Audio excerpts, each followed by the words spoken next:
Aziz bacılarım ve kardeşlerim, bugün doğrudan da halkımız için ve xüsusən də bizler için, müsavatçılar için, müsavat değerlerini kabul edenler, anlayanlar için tariximizin en önemli günlerinden biri aslında birincisidir. Bugün Məhəmməd Əmin Rəsulzadənin liderliği altında, Müsavat Partiyasının rəhbərliyi altında Azərbaycanın istiqlalı əldə edilibdir. Azərbaycanın tarix boyu çox sayılı dövlətlərindən sonra ilk dəfə demokratik parlamentli bir dövləti yaradılıbdır. Bugün münasibətilə sizlərin hamınızı və sizin simanızda bütün xalqımızı təbrik edirəm.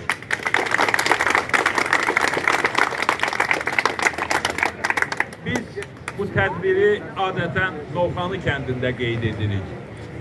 Bunun bir səbəbi Rəsulzadənin bu ətrafda yeganə abidəsinin məhz Novxanı kəndində olmasıdır. Təbii ki, Rəsulzadənin özünün Novxanı kəndini yetirməsi olmasıdır və mən bir daha burada Novxanı kəndinin ağsaqqallarını, ziyalılarını, gənclərini salamlayıram. Təşəkkür edirəm bayram tədbirində bizimlə birgə iştirak etdikləri üçün. Amma eyni zamanda tədbirin burada qeyd edilməsinin başqa bir səbəbi də odur ki, Rəsulzadənin heykəli Bakının ən yüksək nöqtəsində yüksəldilməlidir. Təəssüf ki, bu edilmir, əksinə bu uzadılır, ləngidilir, problemlər yaradılır. Rəsulzadənin adı Bakı Dövlət Universitetindən, hansını ki o yaradıbdır, universitetdən alınır və onun adının mümkün qədər arxa plana keçirilməsi üçün səylər göstərilir. Burada əvvəlki natiqlər çıxışlarında o dövrün bir sıra məqamlarına toxundular, ona görə mən detallara getməyəcəm. Ancaq bəlli məsələdir ki, bu Cumhuriyyətin banisi Məhəmməd Əmin Rəsulzadədir. Bunu biz müsavatçılar da bilirik, bunu ölkəmizin ən dəyərli alimləri, ziyalıları, həmin dövrün tədqiqatçıları da gözəl bilirlər. Biz bu sözü deməklə qətiyyən digər qurucuları, Əlimərdan bəy Topçubaşovu, Fətəli bəy Xoylunu, Nəsib Yusufbəylini, Həsən bəy Ağayev və digərlərini qətiyyən arxa plana atmaq fikrində deyilik. Onlar nəhəng insanlardılar. Azərbaycan üçün nəhəng işlər görüblər. Və bizim onlara da sevgimiz, sayğımız sonsuzdur, əbədidir. Amma əgər hakimiyyət Rəsulzadəyə qarşı bu qədər soyuqqanlılıq göstərirsə, bəzən də müxtəlif şəxslərin vasitəsilə Rəsulzadəyə qarşı Əlimərdan bəy Topçubaşovu və digərlərini qoymağa çalışırsa, çox sadə bir sual yaranır. Yaxşı, siz digərlərini Rəsulzadənin də önəmli hesab edirsiniz Azərbaycan tarixi üçün. Bəs onların abidəsi hanı? Niyə Əlimərdan bəy Topçubaşovu Bakının ən görkəmli bir yerində heykəli yoxdur?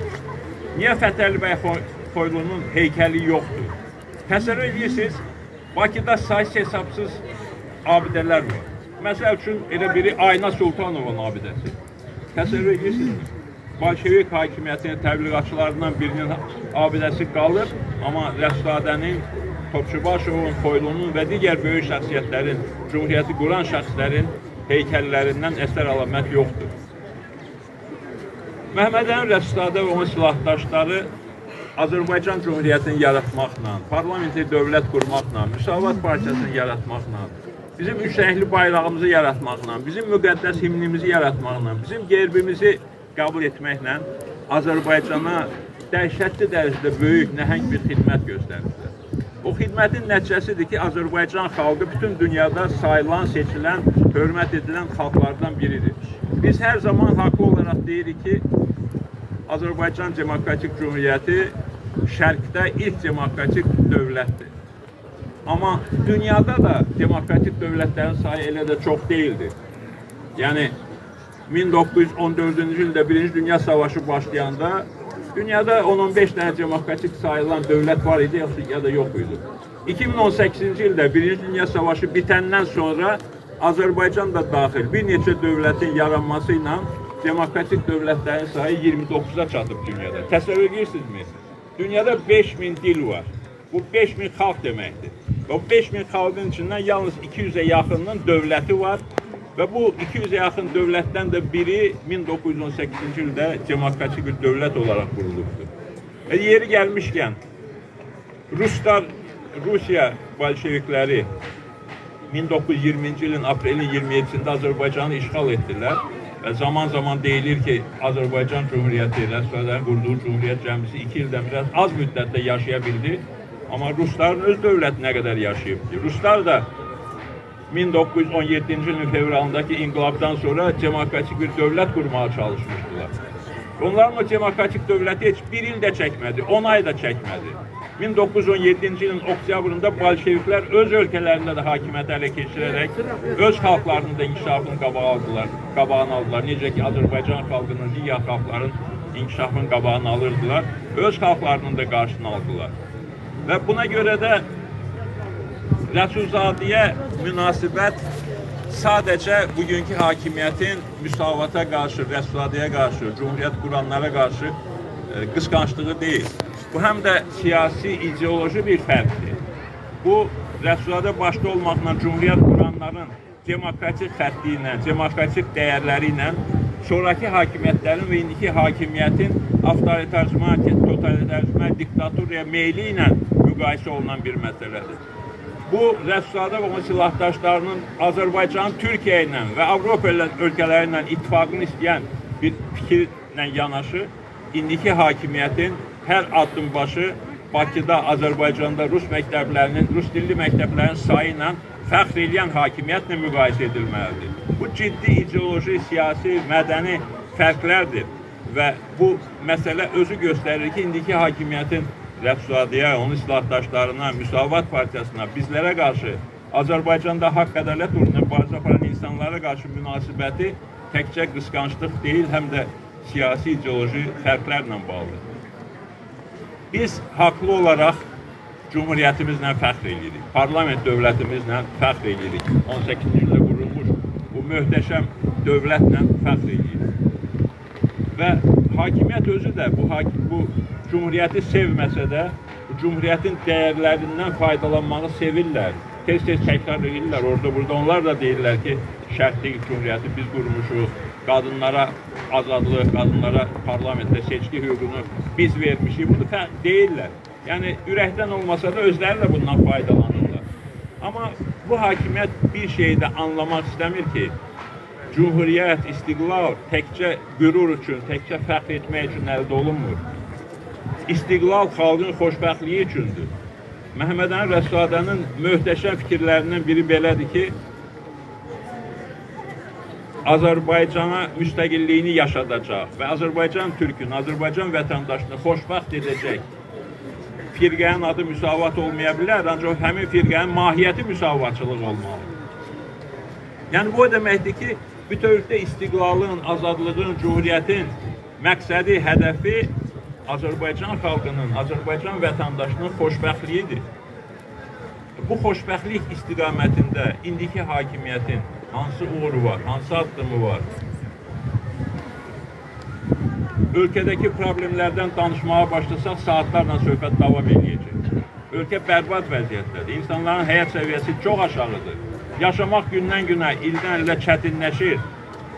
Ölkədə demografiyanın vəziyyəti bəllidir. Evlənmələr azalır, uşaqların dünyaya gəlməsi azalır. Gənclər ölkəni tərk edib xaricə gedirlər.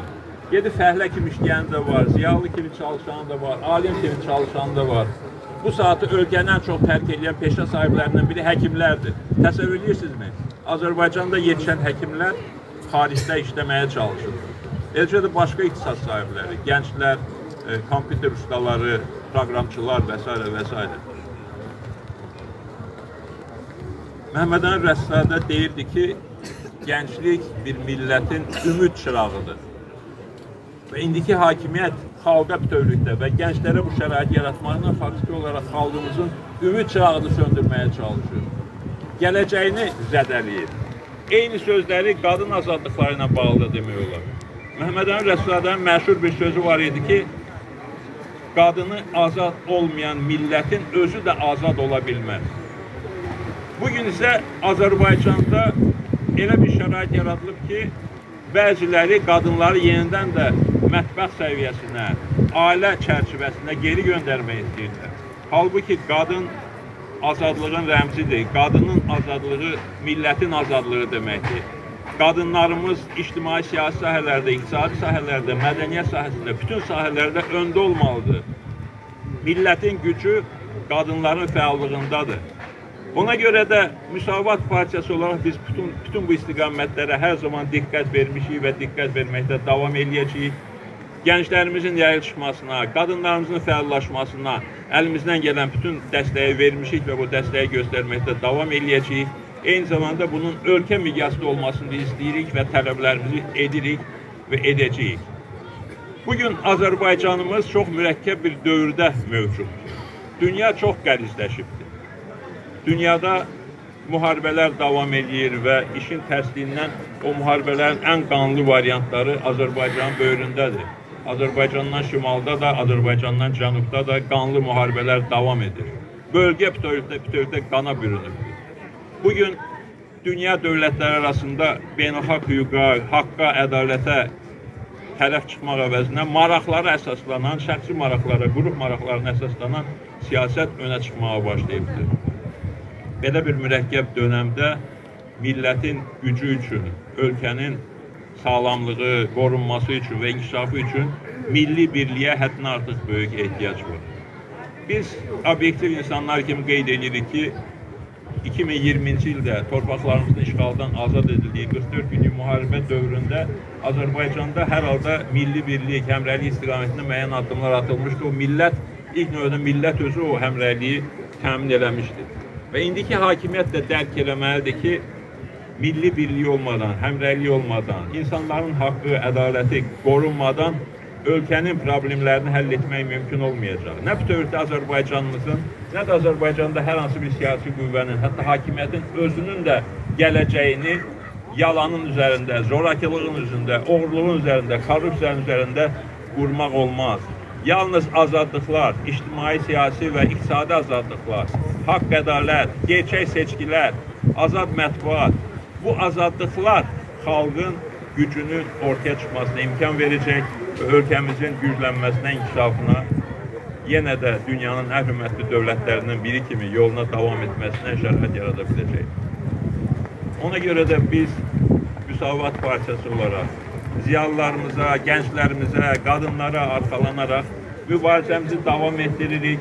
Məhəmməd Əmin Rəssadın bir gözəl sözü də yadıma düşür. O deyirdi ki, biz çox xoşbəxt insanlarıq ki, Azərbaycanımız yolunda fədakarlıq eləməyi şərəf bilir.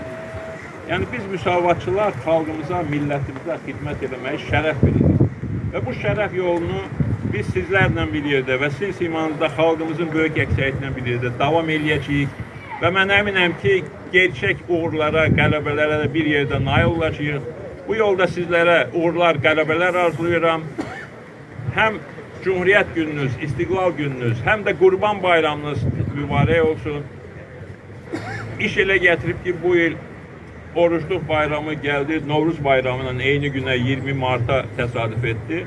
Və Qurban Bayramı günləri də İstiqlal günümüzdə, müstəqillik günümüzlə eyni gündə qeyd olunur. Ona görə bu bayramlarınızı da təbrik edirəm. Və inanıram ki, biz bir yerdə bütün milli hədəflərimizə, dövlət hədəflərimizə nail olacağıq. Rəsada demişkən, istiqlalımızı da qoruya biləcəyik, vətəndaşımızı da xoşbəxt eləyə biləcəyik. Sağ olun, var olun, Tanrı Azərbaycanımızı qorusun.